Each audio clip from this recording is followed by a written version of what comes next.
I grew up in the 80s and the 90s, so I was around while a lot of these cultural trends as far as fashion and style came about. Some of them I tried, others I avoided at all costs.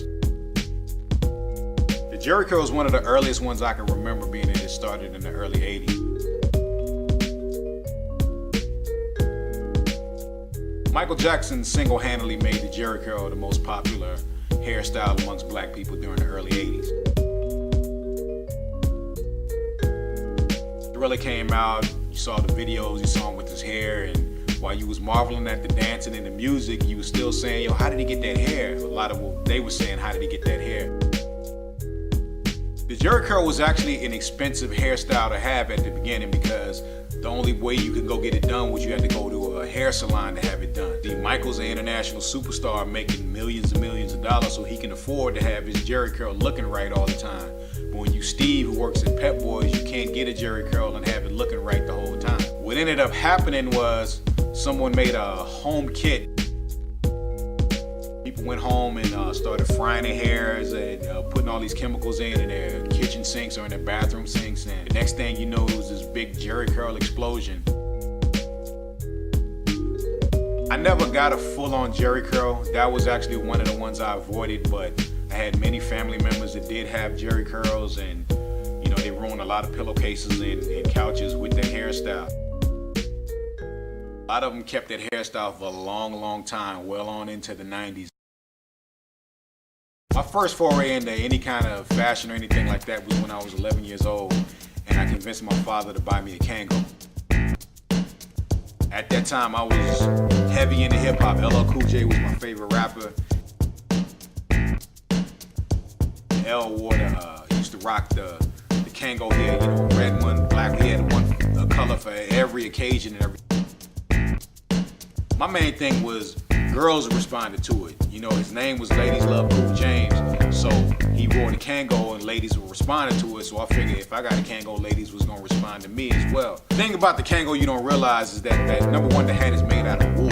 On the East Coast, it works. It's cold during the winter, so a wool hat will keep you warm. There's a function to it. But when you're living out here on the West Coast where it's hot, you know, especially during the summer, it's not the ideal hat to wear.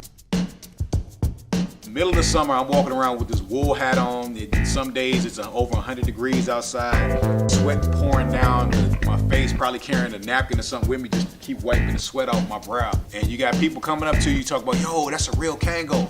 Yo, man, that hat is fresh. I'm like, yeah, you would happen to have some water I can drink, would you? That was the experience with the Kango. The Kango probably looked good for the first 2-3 minutes right after you leave the house, but soon that heat would start to get to you and that sweat start to pour down your face, and the Kango don't look so fly no more. I guess my other foray in the 80s, 90s fashion was when I got a GUMBY. Bobby Brown was the one that made the GUMBY popular. I guess that's the secret for any style that was coming about for black people, is you just get a celebrity endorse it, then all of a sudden everybody wants to do it. Again, this is one of them times we have to realize the reality of the situation. Bobby Brown was an R&B superstar who was doing records and shows, so Bobby could afford a hairstylist to keep his GUMBY looking fresh. We didn't have hairstylists, we had a barber. A lot of times we didn't even go to the barber shop. You had a cousin or somebody in the neighborhood that would cut your hair, and it wasn't happening all the time. You get a haircut maybe once every 3 weeks or so. Problem with the GUMBY was the fact that you got to keep in mind, you got one side of your head that has a head start on the other side of your head, is the way that it's shaped. And after a while, when your hair starts to grow back, it's not like one side is going to wait for the other side to catch up. It's going to keep growing in spite of what everything else is going on. So GUMBY just turns into this real jacked up hairstyle that after a while, you just got to cut it all off just to get everything even again. I never got a full-on Jerry curl, but I got an S curl, which is when you got hair up top, you get the chemicals in and you just curl the top so that it, you know, it looks like a Jerry curl up top, but not quite a Jerry curl. It was a cool hairstyle, and it was probably the one that I did that girls responded to, and everything was cool until you run out of activator. At a point, my hair got so dry that I ended up having to just comb it all up. That's when I started wearing a lot of hats to school. If I can describe anybody that I look like Beaker from the Muppets. that was my last foray into any of those 80s and 90s type fashions. After that, I started cutting my hair low and just keep it nice and simple.